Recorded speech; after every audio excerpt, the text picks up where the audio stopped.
this. Okay.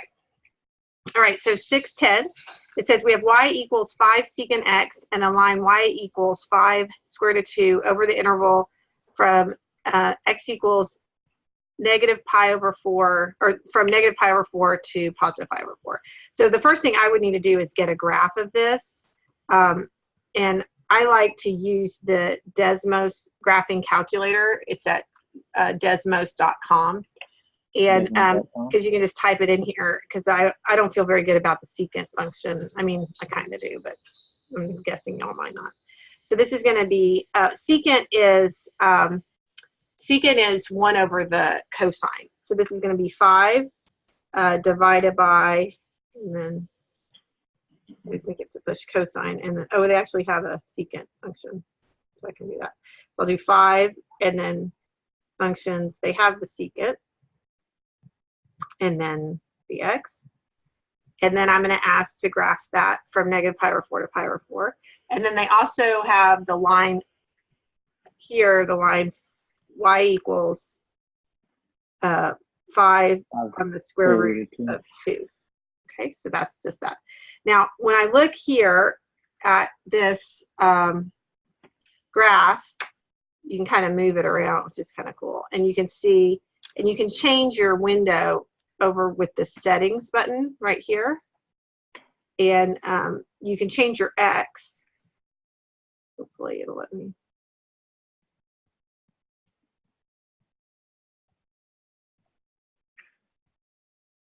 To do the negative pi divided by 4 to pi over 4.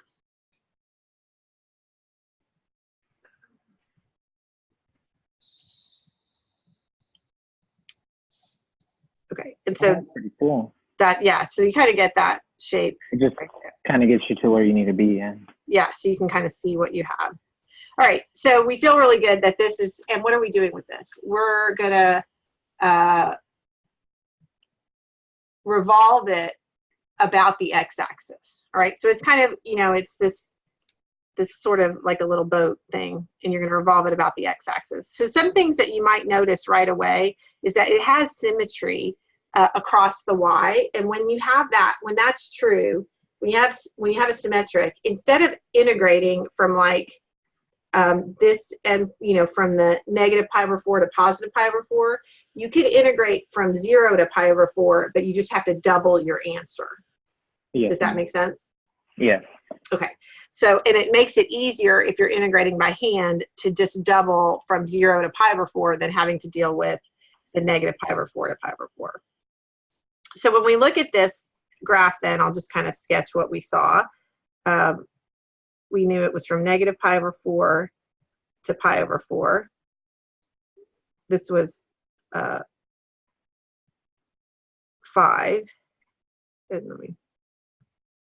Yeah, okay. And so it just sort of looked like a little boat.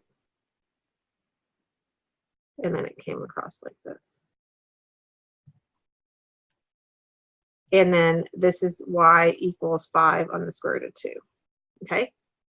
And we're going to revolve that around the x-axis. So it's going to have this kind of same look like that. Okay. Because this is your x-axis. And we see that symmetry again, so we'll be able to think of it in terms of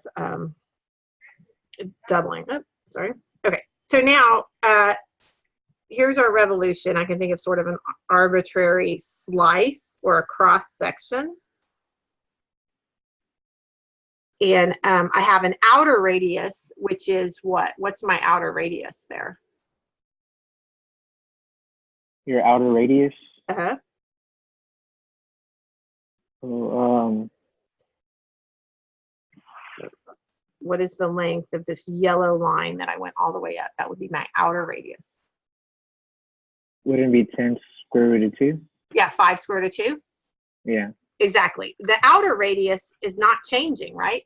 As you're marching your washers along the x-axis, your outer radius, you can think of these as washers, you can think of them as donuts, these cross sections. as you're marching along the x-axis, the outer radius never changes. The inner radius changes based on that, where you are in terms of 5 secant x, but the outer radius doesn't. You okay? Yes. All right. So our outer radius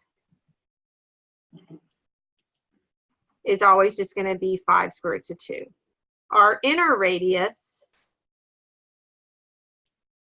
is depending on where you are on the curve, y equals 5 secant x. So it's going to be 5 secant x. Okay? Yes.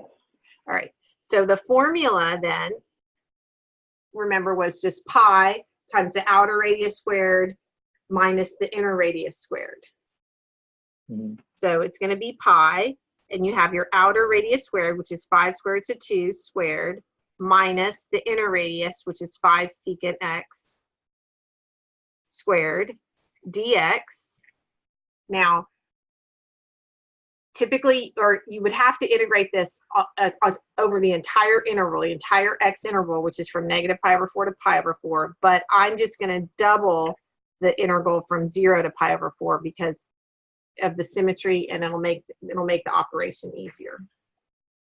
Okay. Yeah, since we're only doing half of it, and then you can just, okay, yeah. Yeah, I see where you're at, yeah. Okay, all right. Yes, ma'am. Now, we're going to handle this squaring. So I've got the 2 pi, and now, like you said, boxing. Actually, no, I'm not going to do that. I'm going to clean it just a little bit first, and then I'll do that, and then I'll integrate it. So I've got the 2 pi. I've got the interval from 0 to pi over 4. And I'm going to square that. So that's going to be 25 times 2, because the square root of 2 squared is 2. So that's going to be 50 minus this, which is 25 secant squared x dx. You okay? Yes. All right. Now you have some options here. Okay. Now you're going to actually integrate. If you want, you could factor 25 out of that because it's common to both of them, and then you'd have just 2 minus secant squared x. That might be a little bit less computation if you factor 25 out. So now you'd have 50 pi, and you have the integral from 0 to pi over 4, 2 minus secant squared x dx. So I just factored or divided out 25 because it was common to both terms. And then my numbers are a little less to work with. I don't have such big numbers. Okay, now I'm actually ready to integrate this. So the 50 pi is going to tag along. What is the integrand, or what do I get? What is the antiderivative of 2? What do I get when I integrate 2 with respect to x? Integrate. So I'm just thinking. Wouldn't that be x over x3 over 3 or something like that? No. Okay, so when you're just integrating a constant, so you're just integrating a number, then it's kind of like you have x to the 0, right? Yes, ma'am. So the power rule is add 1 to the exponent and put it over it. Well, you have 0 as your exponent because it's x to the 0. So it's just x to the 0 plus 1. So it's just going to be 1, right? So the antiderivative, another way to think of it is that the antiderivative of a constant function is just that number times x, or that. So anytime it's just times a constant, you're just going to get back to a linear function. So like if it would have been 5, it would have just be 5x plus c. Exactly. Okay. So this is called a constant, just a number. From a calculus 1 perspective, you can think. You're trying to think of the function that when you take the derivative of it, you get 2. Well, that is the function 2x, because the derivative of 2x is just 2. Okay. Okay, so you're working backwards. But so, and that's true for any constant. If you integrate 7, you'll get 7x. If you integrate the square root of 5, you'll get the square root of 5x. Okay. All right, so this is going to be 2x. Now we have to think, what is the antiderivative of secant squared x dx? Okay, so now you have to think, what function when I take its derivative, do I get secant squared x? That one, I should have paid a lot of attention in Cal 1. It's okay. You have that derivative and integral sheet, which I would really encourage you to print out. Do you know what I'm talking about? Let me go to the notes.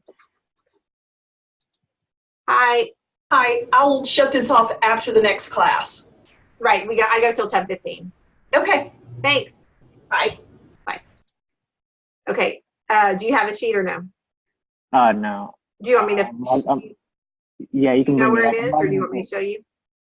I'm logging into Pearson right now. I think I know where it's at. Is it on top, close to the notes that you gave us, like the trig notes and all of that? Right. It says derivative and integral sheet. So there's the it's under lessons, and then unit 1, and then. All right. I'm opening it up right now. All right, I got it. Wouldn't it be tan? Yes, right. And you see it right there. The integral of secant squared x equals tangent x. So you just want to have that. I mean, put it under your pillow at night. Take it with you. Look at it. The more you look at it, the more you create your own integrals. They'll start to be in your head. And if you print that out, it doesn't have this basic one on it, which you seem to be you want to be able to remember. So you might want to write this guy on there, which is that it's x to the n plus 1 over n plus 1 plus c. That's that basic power rule. I wish that sheet had that on there, but it doesn't. So you might want to write that one on there. And then you'll kind of have them all. So at least you'll be set. Okay, and then you're going to evaluate this from 0 to pi over 4. 0 to pi over 4. Okay, and now, so you have the 50 pi. It's just going to tag along. And you're going to have 2 times pi over 4 minus tangent times pi over 4. And then you got to put the 0 in. And I always go ahead and do it, but this one is going to be 0. But it's 2 times 0 minus the tangent of 0. Okay? Yes, ma'am. All right. And let's see. So we've got this 50 pi. And then 2 times pi over 4 is just pi over 2. Minus the tangent of pi over 4. You can type that into your calculator, or you might remember that the tangent is sine over cosine, and the sine and the cosine at pi over 4 are equal. So the sine of pi over 4 divided by the cosine of pi over 4 is just going to be 1. And then minus 2 times 0 is 0, and the tangent of 0 also you can put in your calculator, or you can think about, but you will get 0. All right, so we just get this 50 pi times pi over 2 minus 1. And that's a weird answer, but we could, you can probably just leave it like that and type it in. If you want to have a common denominator, you could say pi minus 2 over 2. I mean, I guess if you put this, wrote your 1, multiply that by 2 over 2, but you could probably put this answer in and get it correct. Do you want to try that? Yes, I'll try.